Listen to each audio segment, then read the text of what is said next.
Hello பீபர்ஸ், welcome to filmi craft. நான் உங்கள் அருண். இந்த எபிசோட நம்ம பார்க்க போகிற படம் 2025 ஒரு ஹிந்தி லாங்குவேஜ் ஆக்ஷன் த்ரில்லர் படமாக ரீசெண்டாக வெளியாகிருக்கிற தெஹ்ரான். இப்போ இந்த படத்துடைய கதை என்ன அப்படின்னு பார்த்தீங்கன்னா, படத்தில் நம்ம கதாநாயகனுடைய பேர் ராஜீவ் குமார். இவர் ஒரு நேர்மையான போலீஸ் ஆஃபீஸரு. படத்துடைய ஆரம்பமே முதல்ல கதைக்கிழமை நியூ டெல்லியில் February 13, 2012 அன்னைக்கு ஆரம்பிக்குது. அப்போ இஸ்ரேலி டிப்ளமேட்ஸ் எல்லாரும் உங்கள் ஃபேமிலியோட ஒரு காரில் வந்துக்கிட்டு இருக்காங்க. யாரும் எதிர்பார்க்காத விதமாக அந்த கார் மீது ஒரு வெடிகுண்டு தாக்குதல் ஒன்று நடத்தப்படுது. இதில் எல்லாருமே ஹெவிலி இன்ஜுரிடு. இவங்க இன்ஜுரிடுங்கிறதெல்லாம் இருக்கட்டும், ரோட்டோரமாக பூ வித்துக்கிட்டு இருந்த ஒரு சின்ன பொன் குழந்தை, அந்த பிள்ளையுமே இதில் ஹெவிலி இன்ஜுரிடு. இப்போ இந்த கிரைம் சீனுக்கு நம்ம கதாநாயகன் தான் வர்றாப்புல. இவர் போலீஸ் டிபார்ட்மெண்ட்லேருந்து வந்தாலும் ராவும் ஏற்கனவே அங்கே எப்படி இந்த சம்பவம் நடக்கும் அப்படின்னு விசாரிச்சுட்டு இருக்காங்க. என்ன இவங்களாம் வந்துக்கிட்டு இருக்காங்க, என்ன வேலை அப்படிங்கிற மாதிரி ஹீரோ கேட்டுக்கிட்டு இருக்காப்புல. இப்போ இதுக்கு பின்னாடி இருக்கக்கூடிய மாஸ்டர் மைண்ட் யார் அப்படின்னு பார்த்தா 3 ஈரானை சேர்ந்த நபர்கள் தான் இந்த தாக்குதலையே பண்ணுது. இதில் அப்சர் அப்படிங்கிற ஒரு நபர் தான் மாஸ்டர் மைண்டு. இவன் தான் இவ்வளவு பிளான் பண்ணி இந்த விஷயத்தை எக்ஸிக்யூட் பண்ணுது.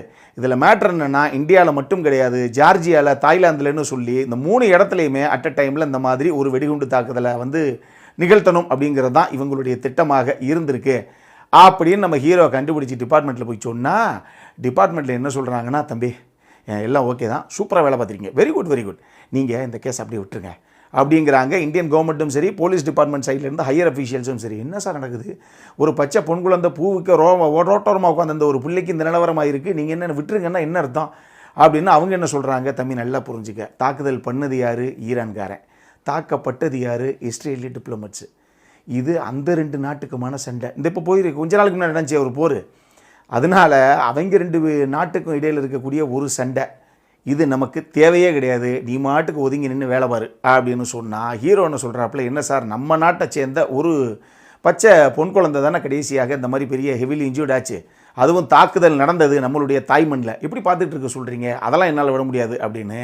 தம்பி நீ வேணாப்பா அப்படின்னு அவங்க சொன்னால் கூட வாலண்டியராக வண்டியில் ஏறி நானே போய் இதுக்கு மாஸ்டர் மைண்ட் யாருன்னு கண்டுபிடிச்சி அவனை தூக்குறேன், அதுக்கப்புறம் அவனை மொத்தமாக தூக்குறேன் அப்படின்னு நம்ம கதாநாயகனே களத்தில் இறங்குறாப்புல.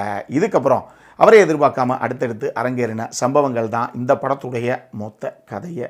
இந்த படத்தை பொறுத்தளவுக்கு 2-3 பேர் சேர்ந்து எழுதி அருண் கோபாலன் அப்படிங்கிற நபர் இயக்கியிருக்காப்புல இந்த படத்தை.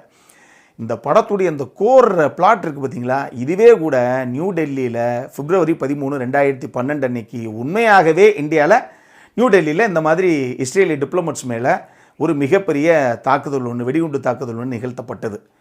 அந்த உண்மை சம்பவத்தை அடிப்படையாக வச்சு ஒரு சில விஷயங்களை கற்பனையாக இவங்களே புனைஞ்சு தான் இந்த படத்தை இவங்க ப்ரெசென்ட் பண்ணியிருக்காங்க. ஸோ இது போட்ஸ், அதாவது based on the true story, இதை மைண்டில் வச்சுக்கோங்க. இந்த படம் ஆரம்பத்திலேருந்தே ஒரு பக்கம் பரபரப்பாக எங்கேயும் பெருசாக லேக் ஆகாமல் போய்கிட்டே தான் இருக்குதுன்னு வச்சுக்கோங்களேன். ஸோ ஸ்பை ஆக்ஷன் த்ரில்லர் படம் இல்லை ஆக்ஷன் த்ரில்லர் படங்கள்லாம் பரபரப்பாக இருந்தால் எனக்கு பிடிக்கும் சார் அப்படிங்கிற ரசிகரில் நிச்சயமாக இந்த படம் கவர்றதுக்கான வாய்ப்பு நிறையவே இருக்குது. ஆனால் இந்த படத்துடைய பிளாட்டையும் சரி, ஒரு சில காட்சி அமைப்பெல்லாம் பார்க்கும்போது எனக்கு 1995 கமல் நடித்து வெளியாச்சு இல்லையா குருதிப்புணல், அந்த படம் தான் ஞாபகம் வந்தது. ஏன்னா கமலும் அர்ஜுனும் சேர்ந்து நாசரை எப்படியாவது பிடிக்கணும் அப்படிங்கிறதுக்காக என்ன மாதிரி பிளான் ஆஃப் ஆக்ஷன்ஸ்லாம் கையில் எடுக்கிறாங்கன்னு ஒரு விஷயம் இருக்குது இல்லையா, அந்த மாதிரி இந்த படத்துலையும் ஒரு ஸ்பையாக இல்லை ஒரு போலீஸ் ஆஃபீஸர் ஸ்பை மாதிரி போனார் அப்படின்னா என்னென்ன மாதிரி விஷயங்கள்லாம் பண்ண வேண்டியது இருக்கும் அப்படிங்கிற மாதிரி சித்தரிக்கப்பட்ட ஒரு கதைக்களம் தான் இது. படத்துடைய மிகப்பெரிய பலம் ஜான் அப்ரஹாம். வயசு 52 ஆச்சான், ஆள் பாருங்கள் ஃபிசிக் எந்த மாதிரி மெயின்டைன் பண்ணி வச்சுருக்காப்புல அப்படின்னு.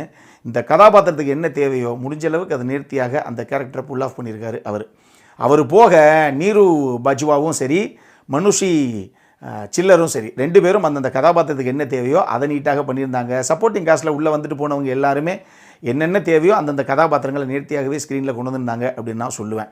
டெக்னிக்கலி சினிமோட்டோகிராஃபி ஆகட்டும், எடிட்டிங் ஆகட்டும், மியூசிக் ஆகட்டும், ப்ரொடக்ஷன் டிசைன் டீமுடைய ஒர்க் ஆகட்டும், சவுண்ட் டிசைனிங் டீமுடைய ஒர்க் ஆகட்டும், எல்லாரும் என்ன தேவையோ அதை நீட்டாகவே கொடுத்துருந்தாங்க இந்த படத்தில். பட் இந்த படத்தை பொறுத்தளவுக்கு நல்ல ஒரு விஷயத்தை நீங்கள் புரிஞ்சுக்கணும். ஒரு திருடனை பிடிக்கிறதுக்கும் தீவிரவாதியை பிடிக்கிறதுக்கும் நிறைய வித்தியாசம் இருக்குது, ரைட்டா? இந்த தீவிரவாதிங்கிற இந்த நபர்கள் எல்லாமே ஸ்லீப்பர் செல்ஸ் மாதிரி இருப்பாங்க, மக்களாக கலந்துருப்பாங்க. அப்போ யார் எவன் என்ன ஏதுனே கண்டுபிடிக்க முடியாது. அப்போ எடுத்தவொடனே எவன் போட்டிலையும் போய் நீங்கள் துப்பாக்கி வைக்க முடியாது. அது அப்புறம் அகேன்ஸ்ட் த லா அப்படிங்கிற மாதிரி ஆகி போயிடும். அதனால என்னென்ன பண்ணணும், யார் யாரை எப்படி விசாரிக்கணும், அவர் மூலமாக என்ன துப்பு கிடைக்குதோ அதை வச்சு எந்த இடத்துக்கு போய் யாரை லாக் பண்ணணும், அவர் மூலமாக அந்த மாஸ்டர் மைண்ட் எப்படி கண்டுபிடிக்கணுங்கிறதுக்கான ஒரு ட்ராமா இருக்குது இல்லையா, அது உள்ளே இருக்கத்தான் செய்யுது. கொஞ்சம் சுற்றி அப்படி இப்படி வரத்தான் செஞ்சுருக்காங்க.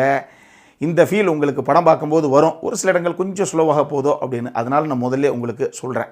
அதே நேரத்தில் இந்த படம் ஒரு ஸ்பை ஆக்ஷன் த்ரில்லர். நிச்சயமாக சினிமாத்தனமாக ஒரு சில காட்சிகள் உள்ளே வைக்கப்பட்டு தான் இருக்குது. ஆக்ஷன் த்ரில்லர்னால் இப்படி தான் இருக்கும் அப்படிங்கிற லெவலில் தான் நம்ம யோசிக்க வேண்டியது இருக்குது. இப்போ வர எல்லா படங்களையும் அப்படி தான் இருக்குன்னு வச்சுக்கோங்களேன். கொஞ்சம் எல்லை மீறி ஒரு சில சினிமாத்தனங்களும் உள்ளே இருக்கத்தான் செய்யுது. இதுவும் உங்களுக்கு தோணலாம். அடல் கானடை பொறுத்தளவுக்கு இந்த படத்தில் எதுவுமே கிடையாது. தாராளமாக இது ஃபேமிலியோடு உட்காந்து பார்க்கக்கூடிய ஒரு படம் தான். என்கிட்ட கேட்டிங்கன்னா பெரிய எக்ஸ்பெக்டேஷன்லாம் இல்லாமல் போய் பாருங்கள். டெஃபினட்டாக நீங்கள் பார்க்கக்கூடிய ஒரு டீசெண்டான வாட்ச் தான். அந்த படம் உங்களை கவர்றதுக்கான வாய்ப்பு இருக்குது. நான் சொன்ன மாதிரி உங்களுக்கு ஸ்பை ஆக்ஷன் த்ரில்லர் இல்லை ஆக்ஷன் த்ரில்லர் படங்கள் பிடிக்கும் அப்படின்னா இந்த படம் உங்களை கவர்றதுக்கான வாய்ப்புகள் இருக்குது. ஸோ அந்த லெவல் எக்ஸ்பெக்டேஷனை வச்சுட்டு போய் பார்க்கணும் அப்படின்னா ஒரு தடவை டெஃபினட்டாக பாருங்கள். இதே மாதிரி இன்னொரு வீடியோவோட அடுத்த முறை உங்களை சந்திக்கிற வரைக்கும் இட்ஸ் அருண் சைனிங் ஆஃப்.